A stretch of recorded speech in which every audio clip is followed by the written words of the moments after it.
Olá, seja bem-vindo a mais uma aula do seu curso de algoritmo. O meu nome é Gustavo Guanabara, eu sou seu professor e agora a gente vai entrar na reta final do curso de algoritmo para a gente começar a ver variáveis compostas. Até o momento, a gente só utilizou variáveis simples. A partir de agora, vamos começar a utilizar as compostas. O assunto variáveis compostas vai ser tratado em 2 aulas. Essa é a primeira parte. E aí você pode estar se perguntando, mas Guanabara, o que seria uma variável composta? Para isso, você vai ter que lembrar o que é uma variável simples. E eu estou aqui para relembrar isso para você. Você deve se lembrar muito bem que no início desse curso, eu mostrei a memória do computador como se fosse um grande armário.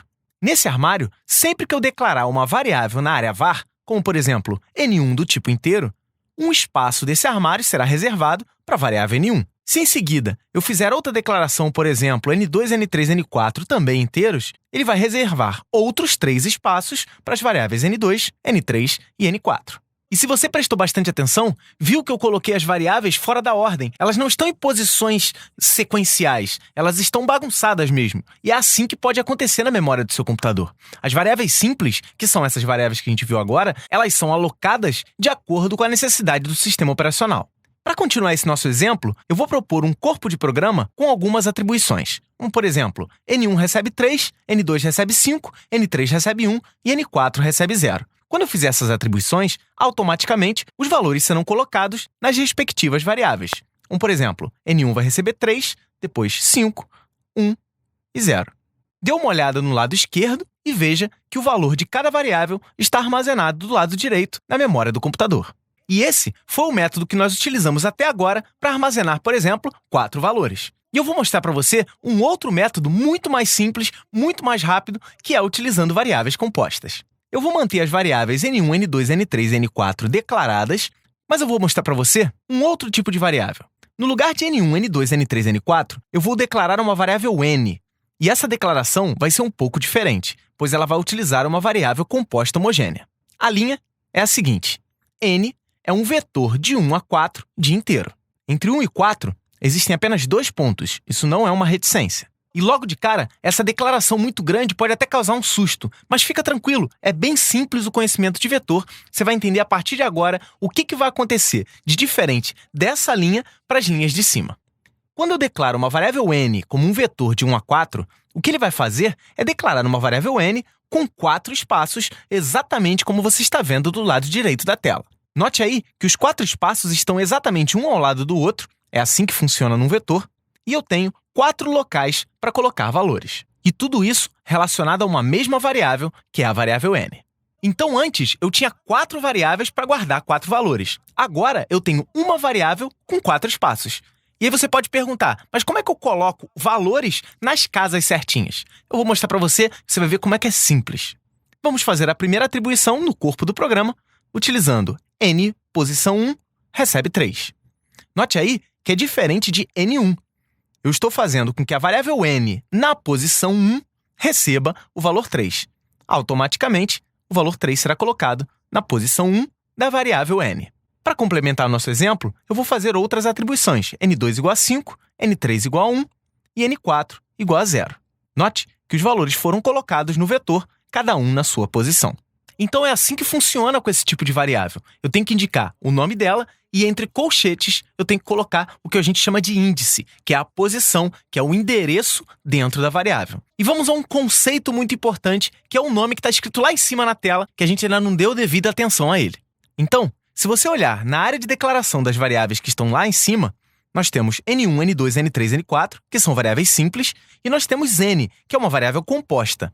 E o termo composta fica claro agora. Ele é composto de vários espaços. No título desse slide está escrito variáveis compostas homogêneas. Homogênea se dá porque todos os espaços dessa variável são do mesmo tipo, são inteiros. E por isso o nome homogênea. Logo em seguida, eu vou colocar mais um nome para esse tipo de variável, que são variáveis compostas homogêneas unidimensionais. Essa variável que nós acabamos de declarar, que é a variável n, ela é uma variável composta, porque ela tem vários espaços, ela é homogênea, porque todos os espaços são do mesmo tipo, e ela é unidimensional, porque para identificar cada um dos quadradinhos, eu preciso apenas de um endereço. Por exemplo, a segunda casa de n é o n2. Para exemplificar, eu declarei uma variável n, que é uma variável composta homogênea unidimensional, que nós damos o nome de vetor, e uma variável simples, i, que é do tipo inteiro. No corpo do meu programa, eu posso fazer o seguinte. Posso criar um para de 1 até 4, que são as posições do meu vetor, e fazer um leia n na posição i. Esse i vai ser substituído pelo valor da variável que está no laço. Então, nesse primeiro caso, eu vou digitar um número, porque tem um leia. N é minha variável composta. No início, quando o para começa, o i recebe 1. Então, a variável i está com valor 1. O que o usuário digitar vai ser colocado dentro da variável n na posição 1. Eu coloquei uma interrogação ali para qualquer coisa que o usuário digitar. Nesse caso, vai ser colocado ali. Logo em seguida, vou colocar um fim para. E aí, você deve lembrar das estruturas de repetição quando eu falei de para.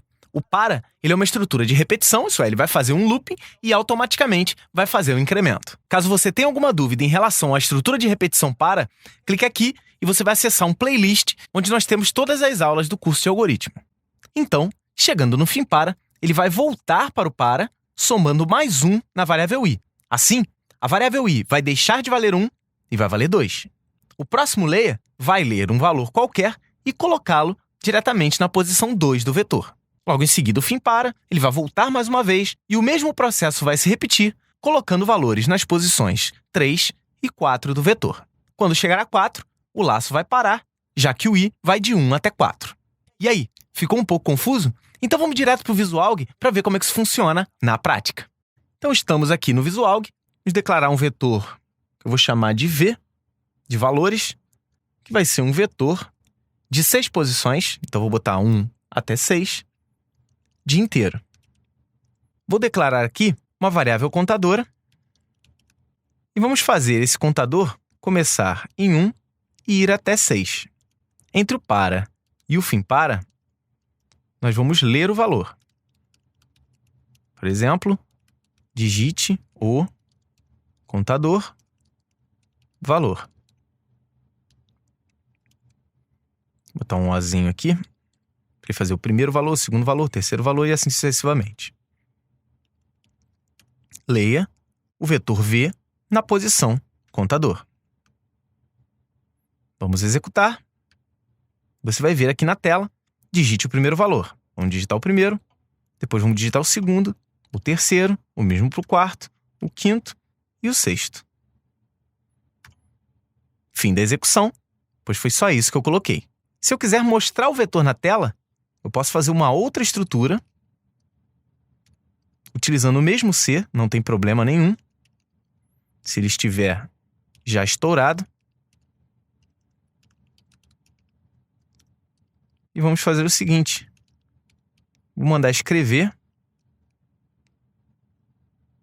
um colchete, o valor de V na posição C, depois vou mandar fechar o colchete na tela. No lugar de colchete, eu vou usar a chave, só para você não confundir com os colchetes da sintaxe daqui. Executando o programa, nós vamos botar 4, 7, 6, 1, 2, 8. Olha lá, ó. 4, 7, 6, 1, 2 e 8. Se você prestar atenção aqui no Visualg, você tem a área de variáveis, nós temos apenas duas variáveis, v, que é o vetor, e c, que é o número inteiro. Aqui, na minha área de variáveis, eu tenho v, só que eu tenho 6 espaços da minha variável v, e eu tenho a variável c, todas elas do tipo inteiro e com escopo global. Deu para entender? O vetor, ele facilita muito a nossa vida. E o mais legal é que eu não preciso apagar o valor anterior para colocar um novo. Eu posso guardar vários valores dentro de uma mesma variável. É como se fosse salvar dados, só que fica na memória do computador. E se por acaso eu quiser adaptar esse programa para funcionar com mais números, basta alterar aqui, ó. Se eu quiser 10 números, vou fazer um para de 1 até 10 e outro para de 1 até 10. A partir de agora, esse mesmo programa funciona para 10 valores. Mas a gente não vai parar na parte básica de vetor, não. A gente vai andar um pouco mais e vamos aprender algumas coisas mais avançadas. Mas logo de cara, vamos ao nosso primeiro exemplo. A primeira prática que nós teremos é um programa para ler 7 valores e mostrar quantos são pares. Vamos fazer isso utilizando vetores. Estou aqui com um novo programa no Visualg. Criar um vetor val de valores. É um vetor de 1 até 7, que o enunciado pediu. de inteiro. Vamos fazer um contador. No caso, com o meu índice, vou chamar de I.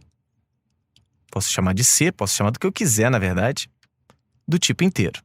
Vamos agora fazer um para I de 1 até 7. E entre para e fim para, eu vou ler os valores.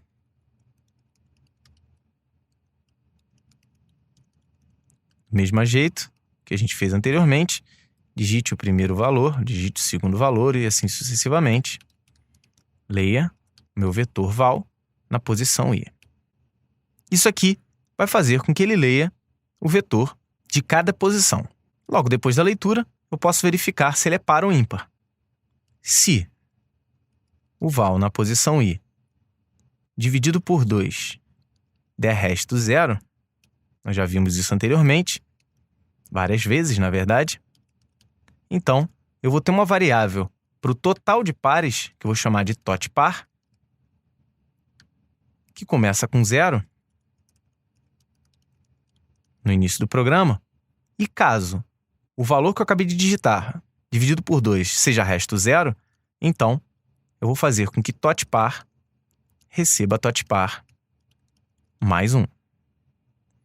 No final, eu vou escrever na tela o total de pares foi totpar. Vamos rodar e ver como isso funciona. Vamos digitar os valores. Eu digitei 7 valores e o total de pares foi 3. Só eu digitei o número 4 aqui, depois o número 6, depois o número 8. Esses foram os 3 valores pares, então o programa está funcionando corretamente. Mas essa não é a funcionalidade principal dos vetores. A principal funcionalidade do vetor é que ele consegue guardar os valores. Então, eu vou propor um aumento nesse exercício e vocês vão ver a utilidade desse tipo de variável composta. Nessa mesma prática, além de ler os 7 valores e mostrar quantos são pares, eu quero adicionar uma coisa, que é mostrar as posições desses valores pares. E isso não era possível utilizando variáveis simples, mas é totalmente possível utilizando vetores. Vamos fazer algumas alterações aqui no meu projeto do Visualg. Na verdade, eu vou manter o que já está escrito e vou fazer um outro para, agora para varrer o vetor desde o início até o fim. E eu vou verificar em que posições esses valores pares foram colocados. Posso verificar aqui. Mais uma vez, não vou tentar simplificar minha lógica agora não. Deixar ela um pouquinho maior, mas separar em 2 momentos. Botar o mesmo si lá de cima, isso é, se o valor ele vai voltar para a posição 1, se o valor for divisível por 2, ele vai escrever valor par na posição I, que é o meu índice. Ele vai fazer isso várias vezes. Vou colocar lá 4, 6, 1, 9, 5, 6, 2. O total de pares foi 4. Eu tenho um valor par na posição 1, outro na posição 2, outro na posição 6 e outro na posição 7. Basta olhar na lista de cima e ver que está tudo funcionando. Eu posso simplificar ainda mais esse programa fazendo o seguinte. Eu vou tirar esse si daqui. Vou colocar o totalizador aqui, que eu tirei lá de cima. E vou escrever o resultado final depois desse segundo para. Pause o vídeo, altere seu programa e vamos ver o resultado. Vou digitar 7 valores. 1, 3, 5, 4, 6, 8, 3. Eu tenho valor par na posição 4, na posição 5, na posição 6 e o total de pares foi 3.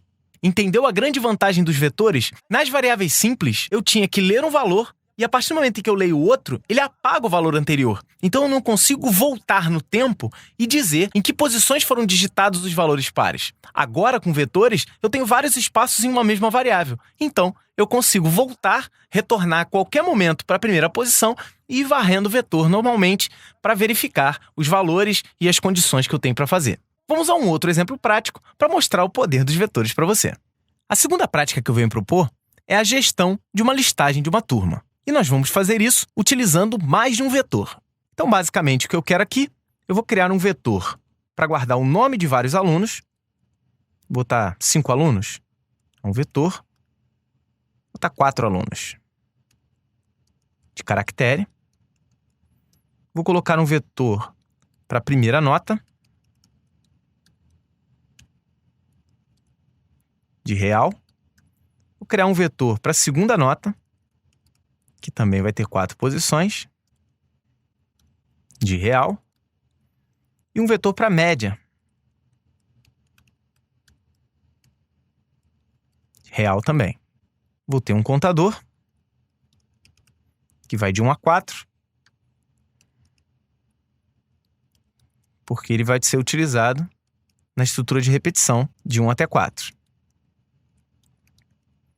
Aqui dentro, eu vou ler as informações do aluno.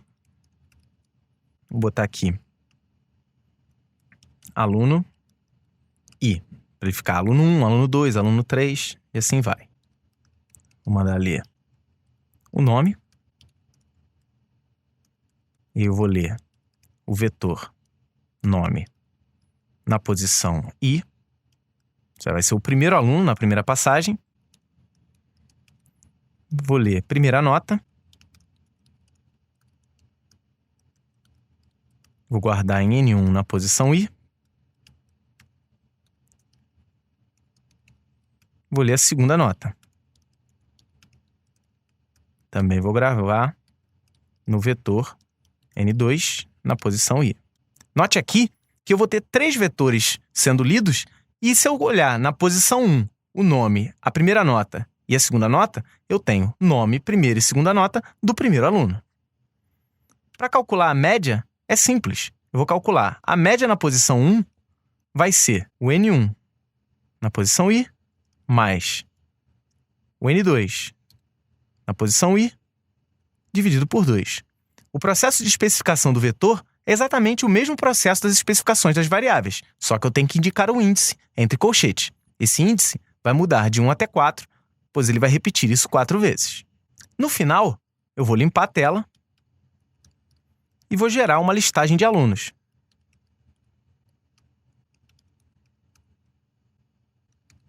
Fazer uma linha aqui para separar. Nessa listagem de alunos, eu vou colocar um para, com o mesmo índice, de 1 até 4. Toda vez que eu abro um para, eu fecho o fim para. E vou fazer um escreva, onde eu vou mostrar o nome na posição I e a média do aluno, que é M na posição I. Vou fazer isso para os 4 alunos. Vamos ver aqui. Eu usei I e declarei C, ó. Ó, tô burrinho. Vamos lá. Primeiro aluno tirou 4 e 7. Segundo aluno, Maria, tirou 9 e 8. O terceiro aluno, Paulo, tirou 3 e 2. E o quarto aluno, Ana, tirou 9 e 10. A listagem de alunos eu tenho Gustavo com 5,5, Maria com 8,5, Paulo com 2,5 e Ana com 9,5. Note aqui que as médias estão desalinhadas. O ideal seria que eu mostrasse o nome e todas as médias alinhadas aqui. Nesse espaço todo, que vai daqui até aproximadamente aqui, eu devo ter aproximadamente uns 15 espaços. Então, vou ensinar um macete para vocês. Basta colocar aqui, ó, na hora de escrever um nome, eu vou escrever um nome com 15 espaços. Se ele não utilizar os 15, ele vai complementar com espaços em branco. Vamos rapidamente aqui fazer de novo.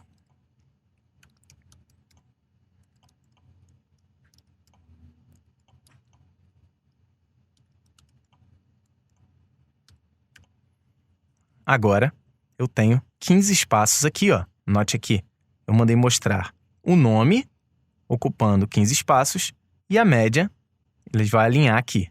No caso aqui, o 8, para ele mostrar o 8.0, nós já vimos anteriormente, eu posso colocar aqui 2.4, 2.1. São 4 casas ao todo e uma decimal. E aí, mais uma vez, eu proponho um adicional, porque a gente nunca fica no básico. A tarefa adicional na prática 2 é colocar quais são os alunos que estão acima da média. E para isso, eu vou precisar da média da turma. Voltando ao Visualg, para ter a média da turma, eu tenho que ter a soma das médias e a média da turma. São do tipo real. Vou ter que somar as médias, soma da média recebe soma da média mais a média do aluno. No final aqui, eu vou ter que calcular a média da turma. A média da turma recebe a soma das médias dividido por 4, que é o número de alunos. Agora aqui, eu vou ter também o total de alunos acima da média, que eu vou chamar de TOT. Vou verificar aqui, no segundo para, se a média do aluno for maior do que a média da turma, então o TOT recebe TOT mais 1. Isso é mais um aluno que está acima da média. No final, fora do para, eu vou escrever ao todo, temos TOT alunos acima da média da turma, que é MT. 2.4, 2.1. Vamos executar, fazer mais um caso. Ana, 4 e 8. Paula, 9 e 10. Gustavo, 2 e 3, péssimo aluno. E Maria, 6 e 4. Então, a média da turma foi 5.8. Eu tenho Ana, que está acima, Paula, que está acima, Gustavo e Maria estão abaixo. Então, eu tenho 2 alunos acima da média da turma, que foi 5.8. E a minha listagem ficou bonitinha, inclusive com as médias, mesmo as inteiras, como 6.0, formatadas. Ficou claro, né? E se por acaso foi rápido demais, não se esqueça, você pode pausar o vídeo, ler o código, praticar no seu Visualg e aprender de uma maneira definitiva. Nunca se esqueça, não adianta só assistir essa aula, acredita em mim. Você vai ter que abrir o Visualg, digitar o código para você poder aprender vetores. Vamos a mais um exemplo para a gente poder fixar ainda mais o conceito de variáveis compostas homogêneas unidimensionais. E eu batizei essa terceira prática de só importa quem começa com C. Basicamente, o que eu vou querer é o seguinte: eu vou ler o nome de várias pessoas, mas o que vai importar para mim são apenas pessoas cujo nome comecem com a letra C. Essas pessoas eu vou armazenar num vetor. Todas as outras eu vou descartar o nome e ele não vai fazer parte do meu vetor. Vamos ver como isso funciona. O que eu vou fazer aqui? Vou declarar uma variável nome do tipo caractere normal e vou criar um vetor chamado só C, que vai ser um vetor de até 10 posições de caractere. Vou ter o meu contador e vou fazer um para contador de 1 até 10, que vai ler esse nome. Digite seu nome. Leia nome. Agora o que eu vou fazer é o seguinte: eu vou fazer com que, se a primeira letra do nome for C, ele vai armazenar esse valor no vetor. Para pegar a primeira letra, nós já vimos numa das aulas anteriores, que foi a aula de funções, que eu tenho a função cópia. Nessa função cópia eu vou indicar a variável, pegar a maiúscula dele, maiúscula do nome, vou começar na primeira posição e vou andar uma só. Se isso aqui for igual a C, então é mais uma pessoa, se eu vou ter que ter também o total de pessoas que tem C, vai começar com 0. Se eu não tenho nenhuma pessoa com C. Se for, ele vai pegar TOT recebe TOT mais 1 e vai fazer com que o vetor só C, na posição TOT, receba o nome da pessoa. No final, eu vou fazer outro para de 1 até não 10, eu vou até TOT, que é o total de pessoas que eu cadastrei, com C, e vou mostrar. Só C na posição C. Vou limpar a tela aqui. Listagem final. Nessa listagem final, eu vou querer somente as pessoas que tenham um nome começado com a letra C. Pause o vídeo, dá uma olhada no código e vamos dar continuidade. Vou executar. São 10 nomes. Maria, José, Cláudia, Carlos, Gustavo, Ana, Paulo, Catarina, Creuza, Maria. A minha listagem final, eu só tenho Cláudia, Carlos, Catarina e Creuza. Se você for olhar aqui nas variáveis, na área de variáveis do Visualg, nós temos só C com 10 posições, mas apenas as 4 primeiras foram preenchidas, que foi Cláudia, Carlos, Catarina e Creuza. Então, somente esses valores foram preenchidos e, por isso, o meu segundo para não vai até 10, ele vai até o total de pessoas, que no meu caso aqui, o total de pessoas são 4 pessoas que foram cadastradas. Cláudia, Carlos, Catarina e Creuza. Esse Maria aqui não faz parte do vetor, ele é o último nome que eu digitei para minha variável nome. E aí, tá muito difícil? Tá muito complicado? É sinal de que você não está praticando o suficiente. Para de vergonha, abre seu Visualg, digita o código. Volta essa aula, assiste ela de novo, digita todos os exercícios. No final, você vai ter exercício para fazer e eu tenho certeza de que você vai conseguir.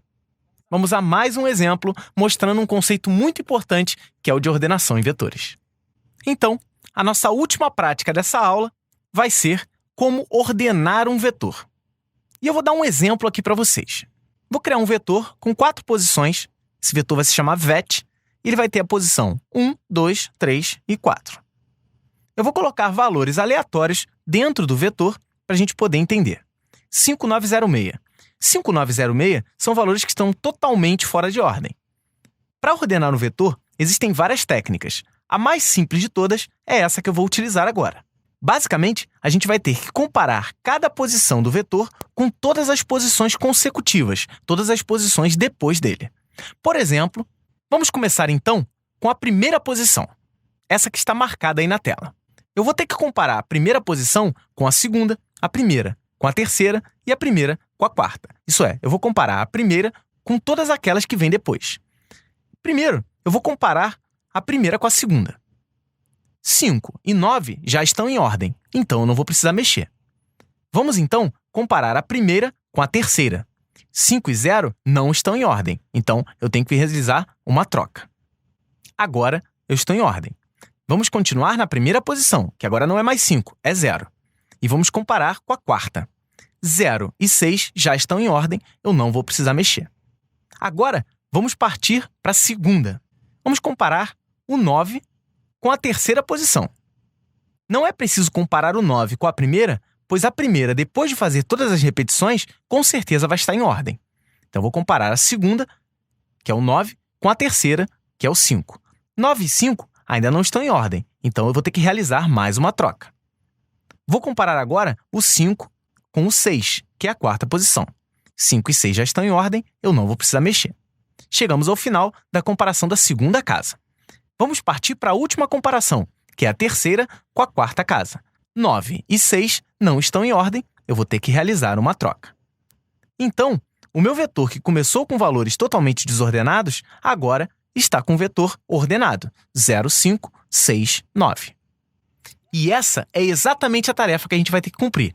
Fazer um algoritmo que ordene um vetor independente do tamanho dele.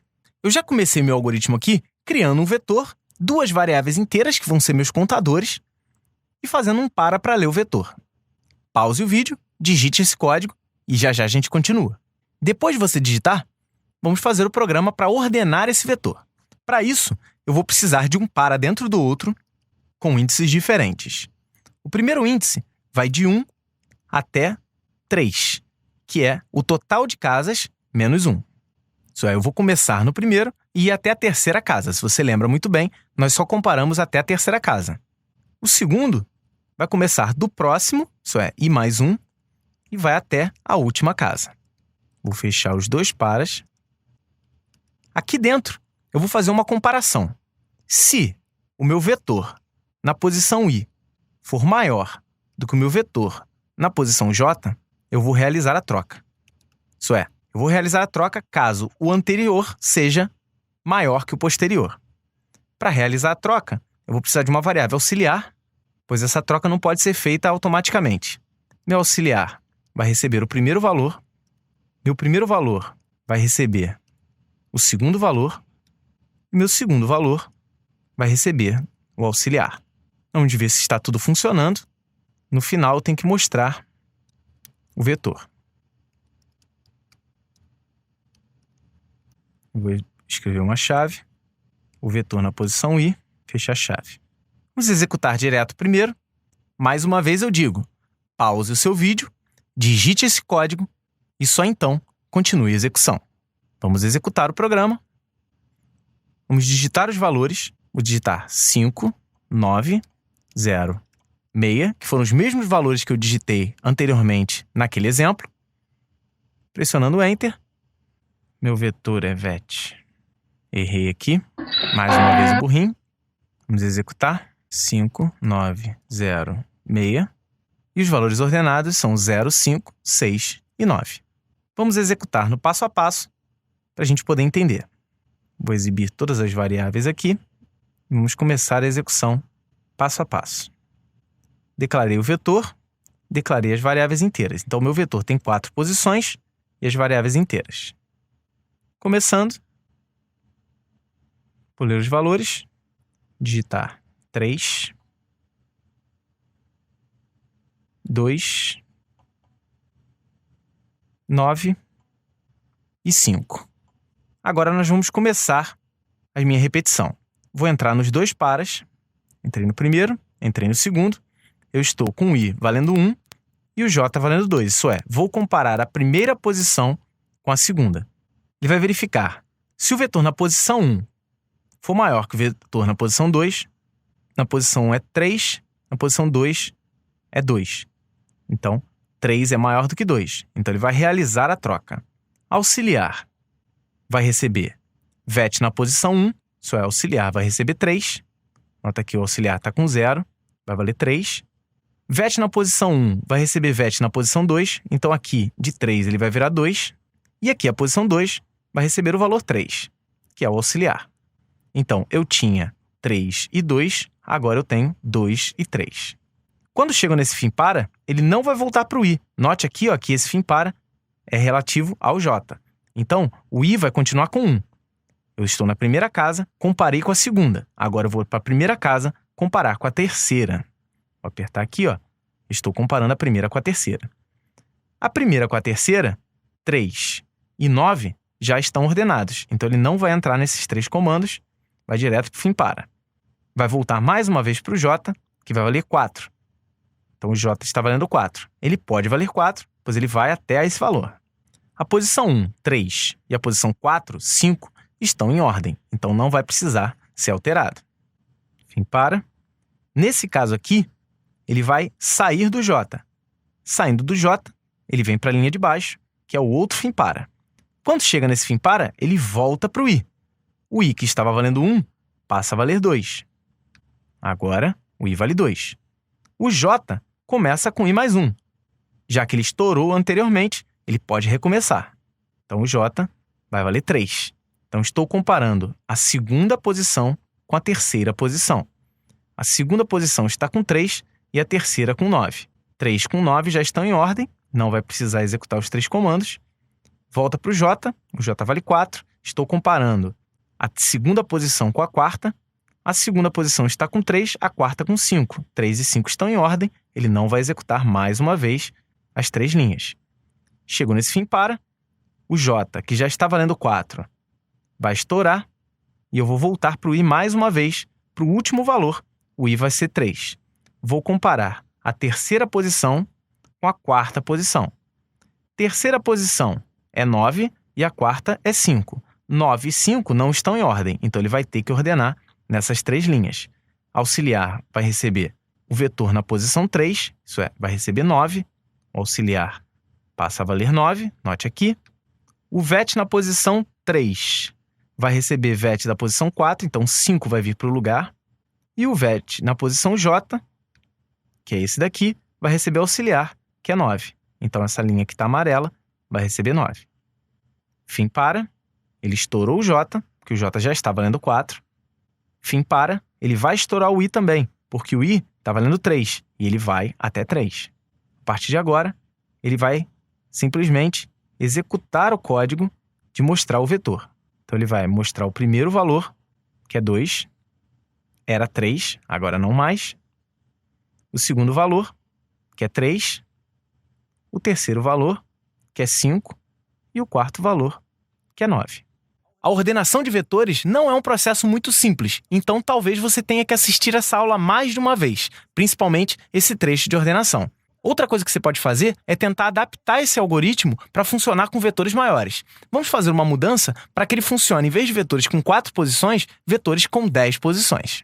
Para fazer essa alteração, deixa eu encerrar o programa, eu vou modificar aqui para 10, aqui para 10, aqui para 9, aqui para 10. E, por fim, aqui também para 10. Vamos executar, digitar 10 posições, e ele vai colocar em ordem. 1, 2, 3, 3, 4, 5, 7, 8, 8 e 9. Eu digitei 8 duas vezes e 3 duas vezes. Mas os valores, a sequência, está totalmente em ordem. E mais uma vez eu digo, estamos na reta final do curso de algoritmo, então a parte mais difícil eu deixei para o final. Então isso vai depender da sua dedicação, do seu esforço, do seu estudo. Vamos agora aos exercícios que eu quero que você faça para que você possa fixar o conceito de variáveis compostas homogêneas unidimensionais ou, no mundo do crime, os vetores. O primeiro exercício que eu venho propor chama-se torneio de futebol. Vamos ver ele funcionando e você vai tentar replicar esse comportamento. Basicamente, o que eu quero que esse programa faça é ler o nome de 3 times. Vou colocar aqui Vasco, Flamengo e Botafogo. O que o programa vai fazer é uma tabela de jogos que são as combinações que podem existir entre esses 3 times sem repetições. Isso é, Vasco não pode jogar contra Vasco. Pressionando Enter, ele vai me mostrar uma tabela. Vasco com Flamengo, Vasco com Botafogo, Flamengo com Vasco, Flamengo com Botafogo, Botafogo com Vasco, Botafogo com Flamengo. Isso porque existem os jogos de ida, de vinda, quem entende de futebol sabe um pouco melhor disso. Então você vai pensar numa maneira de ler os 3 nomes dos times e fazer combinações entre esses 3 nomes, considerando que eles não podem jogar o time com ele mesmo. E aí, gostou do desafio? Vamos então ao segundo exercício. O segundo exercício proposto é corrigindo provas. Vamos ver o programa funcionando e você vai entender melhor. Esse programa é feito em 2 passos. O primeiro, eu vou cadastrar o gabarito de uma prova de 5 questões. Então, eu vou botar lá, essa questão 1, a resposta foi a letra A questão 2, a resposta foi a letra B, a questão 3, a resposta foi a letra C, a questão 4, letra D, e a questão 5, letra A de novo. Então, A, B, C, D e A é o gabarito. Pressionei Enter, agora eu vou começar a cadastrar as provas dos alunos. O aluno Gustavo respondeu na questão 1, A, na questão 2, A, na questão 3, A, na questão 4A e na questão 5A. O aluno Gustavo ele é problemático, ele marca a mesma resposta em todas porque ele é burro. Sendo assim, ele acertou a primeira e a última. Vamos fazer isso para 3 alunos. O segundo aluno é a Maria. Ela é esperta. Ela botou A, B, C, D e errou a última. Sendo que cada questão, para cada aluno, vale 2 pontos, né? São 5 questões. Para o aluno tirar 10, ele tem que valer 2 pontos cada questão. Paulo errou todas. Então eu tenho Gustavo, que tirou 4 porque acertou só a primeira e a última. Maria, que tirou 8 porque acertou, só errou uma. E Paulo, que errou todas e tirou 0. E no final, eu mostro a média da turma, que foi 4. Legal esse exercício também, né? Então, tudo isso utilizando vetores. E se você olhar lá no site cursoemvideo.com, aqui ó, www.cursoemvideo.com, se cadastrando e vendo as aulas, você vai até a aula 14 e vai ver o gabarito dos exercícios 1, 2 e do terceiro que nós vamos dar agora. O terceiro e último exercício é reservar espaço no cinema. Você já deve ter ido ao cinema e reserva uma cadeira. Nós vamos fazer um exemplo menor, vamos considerar uma sala de cinema e vamos fazer a reserva apenas da fileira B. Vamos considerar uma fileira B com 10 cadeiras. Então, esse programa ele vai ter que reservar espaços dentro do cinema. Vamos ver o programa funcionando. Então, nesse meu programa, ele mostrou lá a fileira B1, B2, B3, B4 até B10. Eu quero reservar a cadeira B3. Pressionando Enter, a cadeira 3 foi reservada, ele pergunta se eu quero reservar outra, vou dizer que sim. Automaticamente, a B3 vai estar reservada. Isso é, ela não pode ser mais escolhida. Também vou reservar a B6, a B7, a B1 e a B10. Agora, nós temos essas cadeiras. Vamos, por exemplo, tentar reservar B3, que é uma cadeira que já está ocupada. Pressionando Enter, ele vai dizer erro, o lugar está ocupado. E essas são as 3 propostas de exercícios que eu tenho para fazer para você praticar o conceito de vetores. Eu espero que você tenha entendido. Vetor é um conceito um pouco mais complexo, mas assistindo a aula devagarinho, praticando, você consegue aprender esse conceito tão complexo e que tanta gente tem medo. Eu espero que você esteja realmente gostando desse curso. Estamos na reta final, só falta o conceito de variáveis compostas homogêneas multidimensionais, que é a última aula. E eu espero de coração que você esteja compartilhando essa ideia, mostrando esse curso para o maior número de pessoas. Para fazer isso, basta você acessar aqui, cursoemvideo.com. Você vai ter acesso a todas as aulas e a experiência completa. Aqui é onde você vai ter a resposta de todos os exercícios, todos os pacotes para baixar, todos os arquivos que foram gerados desde a primeira até a última aula. Clicando aqui, você vai ter acesso ao canal. Aqui você vai assinar o canal e sempre que tiver um vídeo novo, você vai ser avisado. Um vídeo novo do curso de algoritmo ou de qualquer outro curso que a gente vai fazer daqui para frente. E clicando aqui, você vai ter acesso a todas as aulas criadas até hoje, uma playlist organizadinha. Mas nunca se esqueça, a experiência completa é só aqui, cursoemvideo.com. Dá uma curtida nesse vídeo, compartilha, pratique. Não adianta tentar aprender algoritmo só assistindo o vídeo, só lendo o material. Você tem que abrir o Visualg, você tem que praticar, você tem que botar a mão na massa. Então eu espero que você tenha estudado. Até a próxima aula, que é a última do curso, infelizmente. Mais um curso em vídeo acabando, mas o projeto continua. A gente vai ter mais cursos pra frente. Então, bons estudos, treine bastante e até a próxima.